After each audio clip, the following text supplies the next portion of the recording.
Welcome to the studio of Carini Arts. Today we're doing one of my little artist talks. I am probably not sitting in the right spot because it is golden hour and the sun's gonna poke right through in a minute. So I probably should have thought a little bit better about this before I got started. But hey, sometimes you gotta work through the pain, and that kind of dives right into our topic for today. It's something that I've kind of been wanting to cover for a while. It's why people seem to connect with art that comes from pain. And I know, personally speaking, some of my favorite artists are Van Gogh, died of suicide, Rothko, suicide, and Basquiat, overdose. So in recent weeks, when I've been doing live painting demos at my gallery, Edelman Fine Art in Little Italy, I've done homages to both Van Gogh and Basquiat, some of the stronger influences on my work and people that I just have always really connected with their work.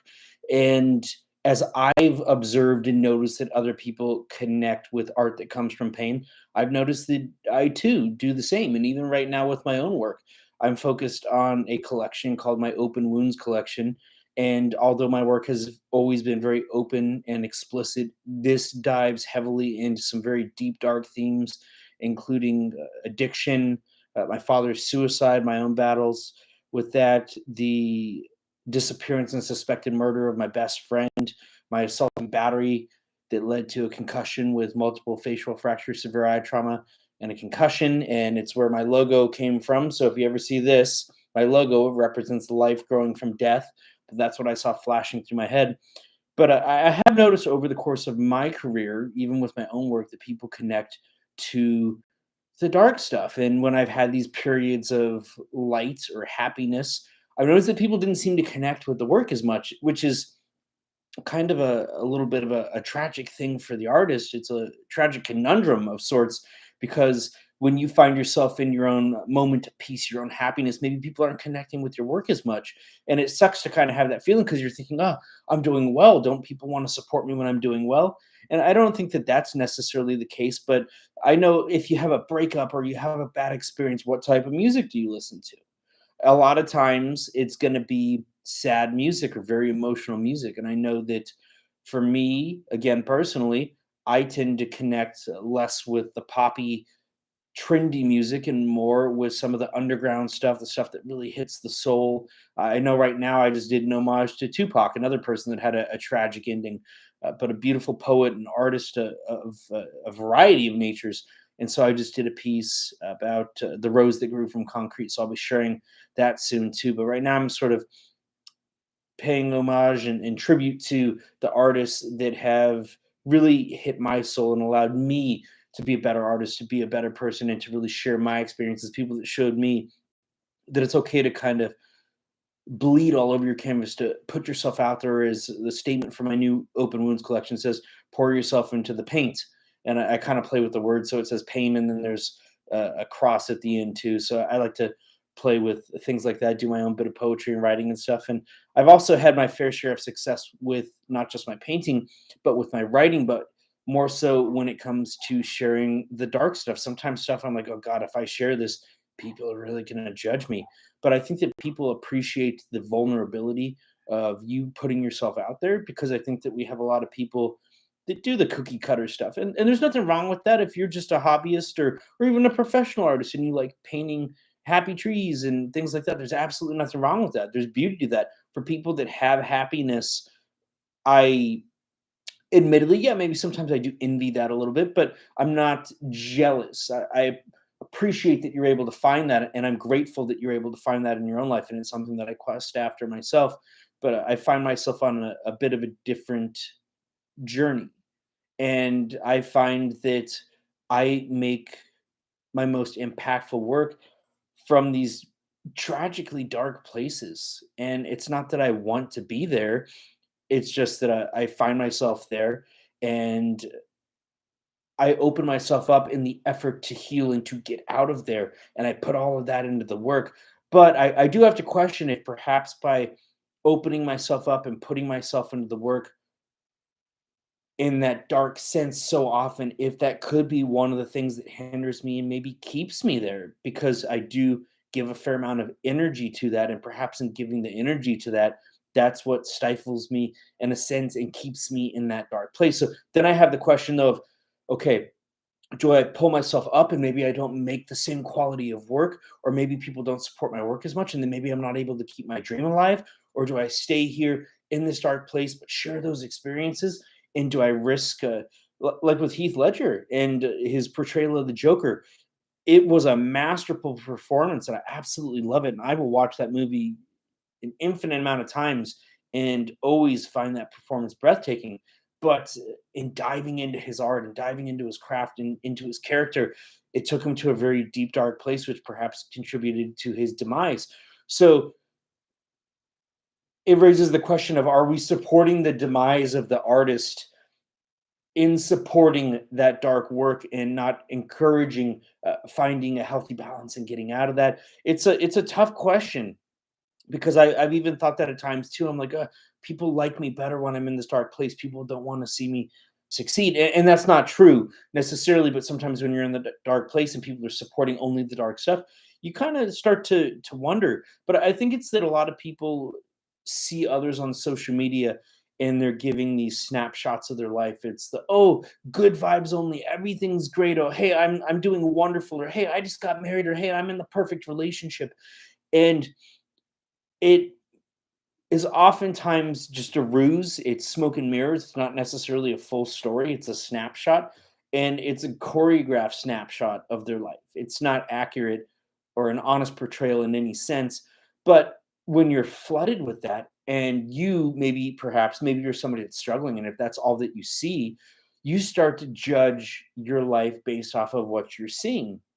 And so that can actually, if you're struggling, it can send you on a deeper, darker spiral downwards. And so when you see somebody else that's struggling, maybe you find a connection with that. You're like, oh, there's somebody that I can relate to. So I think that there is a connection in that honesty and that vulnerability of somebody that's just so candid and open and raw. People really feel that.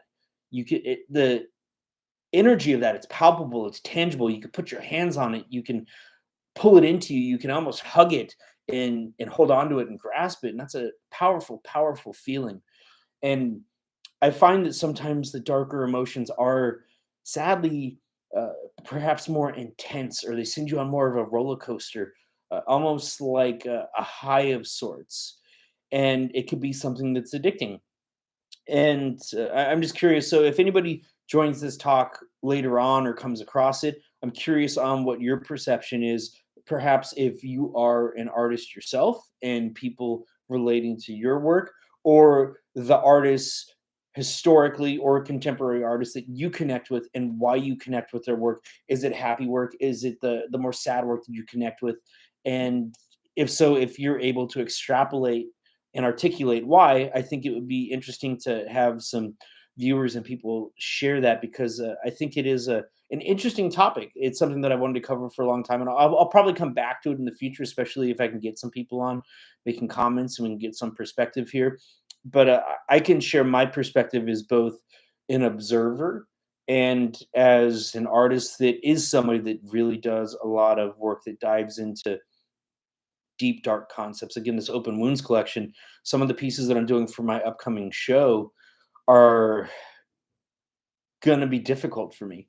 One of them is, or a number of the pieces are going to include a concept called augmented reality.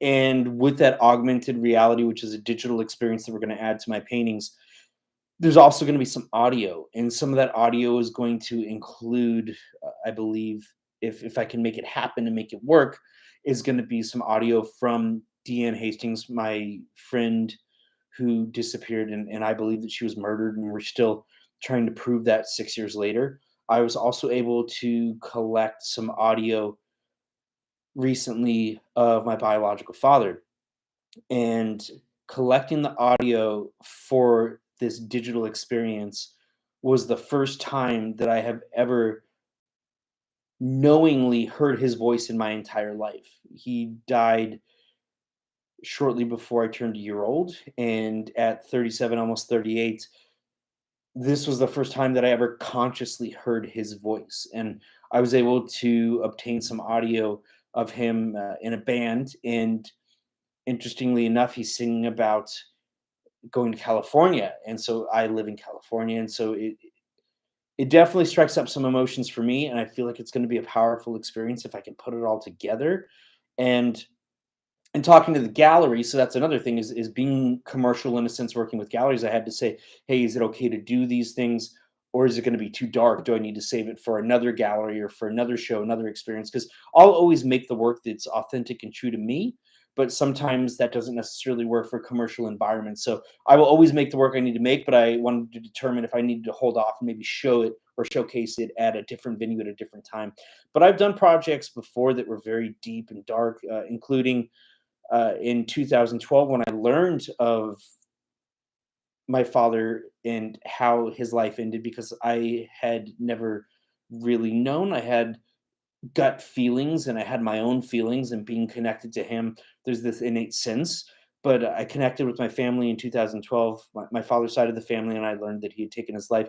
And so I spent the next 5 years working on a project called Rain Upon Sunrise, REIGN upon Sunrise, SONRISE.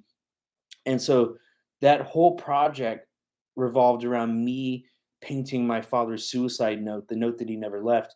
And I surrounded it with 49 meditative pieces that I spent 5 years working on, work that was very different from anything that I had ever done before.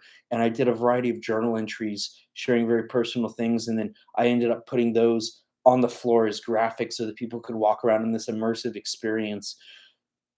But I know that that vulnerability is what people really were able to latch onto. And I know I was just watching American Idol, and sometimes I hear people sing, and when it's people that are very raw and just open, and you could tell that it's coming from the soul, you could feel it. There's something so powerful about that. And I know a lot of times it happens with music. It definitely happens with art too, but with visual arts, I think that it can be a little more of a challenge. But the fact that I've been able to elicit such a response from people, it's a powerful, powerful thing. I've had people that don't even like abstract art reach out to me and say, "Hey, this is what I'm seeing in your work." And sometimes they'll hit it spot on, even though my work oftentimes is very, very abstract, but they'll be able to connect with that feeling or that idea behind it. And it's a powerful, powerful thing. It's moved people to tears. I have videos of people opening up my pieces and putting their hands on them, even though technically you generally don't want to put your hands on pieces because the oil's in your hands.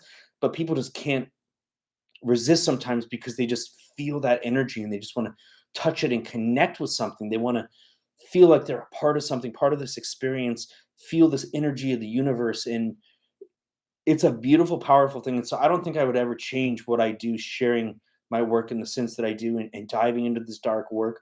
But I do have to say that in making the dark work that I'm making for this open wounds collection, sometimes it does feel like it pulls me into it. And so in an effort to counter that, I've shifted to doing a second body work at the same time. For those that are familiar with my work, my collections, so I call them my yin and my yang. So my yin, which represents the darkness, is my open wounds collection, and I'm simultaneously working on my roots collection, which is my yang collection, which represents the male or the light. And I'm using that to kind of balance out these energies. So the past couple pieces I've done have been my yang pieces, even though my yang pieces, my roots pieces lately have been my homages to other artists and artists that dive into dark things. But I do kind of see those pieces as my light, and I think that in doing it in the way that I'm doing it, it helps me to kind of balance and to level myself a little bit. But the art has been flowing lately in a very tragically beautiful way, I would say. It's coming very naturally. It's coming out like it never has before. I'm making so much work right now, and it's coming out so easily, so fluidly, because I have just sort of torn myself open. And the idea behind the open wounds collection for me is that sometimes you have to tear yourself open and expose yourself so that your wounds can breathe and they can hopefully heal. And one of the pieces that I'm doing coming up is called Maybe I Can't Save Myself, but Maybe I Can Save Someone Else. And so, just to kind of share some upcoming things, give you a special little reveal. These are some of the concepts and ideas behind the work. But again, I want to hear what other people have to say about their own work and the work that they like. Are you generally drawn to the work of artists that's their darker work or their lighter work, or perhaps a mix of both? Or share your thoughts. So, I don't want to ramble on or go on too long until we can kind of have a dialogue going on here. I don't want to do a monologue more than I already have. So let's get some comments on here. Let's get some thoughts going back and forth, and maybe we can revisit this in the future. So check out CariniArts.com if you want to support my work. If you scroll to the bottom of the page, you can find all of my social media platforms. Oh, we got a comment. So it's good to share your struggles so that others can gain encouragement, that they know they're not alone in it and that you're not alone in it. But I don't think it's good to stay in the dark. Yeah, yeah, I definitely agree. And it's tough. Um, I have had my difficulties. I've managed to pull myself out of the dark time and time again, but I always seem to kind of end up back there in a manner of speaking. And part of this goes into another topic that I've covered, and that's the idea of not just fear of failure, but fear of success. And the fear of success comes from, I think, the concept of what if I start to find something new? Like maybe it's a relationship, maybe it's a level of success with my art or my career or something like that. And then I start to get comfortable with that, and then it gets stripped or taken away, and I end up back on the bottom again. So maybe I should just stay on the bottom because it's more comfortable to stay down here. And so that's something that's a personal battle that I'm fighting and trying to get out of. And it's a tough one. It's one that you have to fight your entire life almost. I think if that's something that you're accustomed to and you're not used to feeling like you deserve more. But I think that some of the most beautiful art in all forms definitely comes from great pain and great struggle. And I do have to say that's what I have connected with over the course of my life, my career. And it's because those were people that really opened up and allowed me to feel like it was okay to do the same. So I would love to see more from that as we move forward, and fewer people trying to portray themselves as living these perfect ideal lives as influencers and life coaches at the age of like 20, when it's like, okay, like maybe I'm not going to deny, maybe you've had some experiences at 20 years old. Maybe you had like a childhood where there's a lot of experience there and you went through a lot of stuff. But I don't know. It seems like a little young to be a life coach in some cases, but again, I'm not going to criticize or judge because I believe in being different and doing the impossible. So hey, if you're able to be a great life coach at age 20 or whatever, hey, do your thing. So check out CariniArts.com and feel free to share my videos. I have a lot more videos on a variety of topics. So check those out, share them, tell people about me. Oftentimes I'm on here with one person or zero people. So it's just me kind of sharing my thoughts with the mirror. And I figure, hey, maybe at some point somebody will come across my videos, and maybe it'll be something they need to hear because, again, even if you can't save yourself, maybe you can save somebody else, or maybe you can make a difference in somebody else's life. So that's my goal, is to just share what I can and hopefully make a difference in somebody else's life, because you never know who's out there that may be listening, and you could be the difference for them in the work that you do and the things that you say. So trying to do my part. Have a good day. See you next time.